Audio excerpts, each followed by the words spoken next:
I'm in a relationship with all my bitches, yeah. I need to cut some of them off, I need help. I got some bad things I wanna to myself.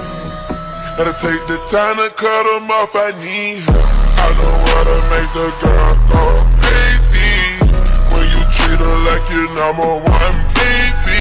Tunggu. Kalian gak vaksin? Alasan gak vaksin apa sih? Vaksin udah BPOM dan halal. Terus baik untuk kesehatan.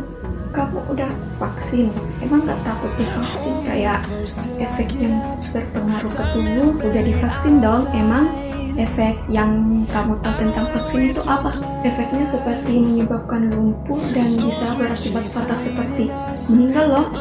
Emang kamu gak takut? Enggak dong, vaksin kan untuk meningkatkan kekebalan tubuh kita agar terhindar dari COVID-19. Yuk vaksin, gak vaksin gak keren loh. Ya udah deh, nanti aku mau ikut vaksin. Nah, gitu dong. Ayo teman-teman, kita semua vaksin agar terhindar dari COVID-19 dan melindungi orang-orang kita sayangi, agar kita bisa dapat beraktivitas seperti biasanya, seperti bersekolah, seperti bekerja, dan lain sebagainya. Jadi teman-teman tunggu apa lagi? Yuk vaksin, kesehatan pulih, ekonomi pun bangkit.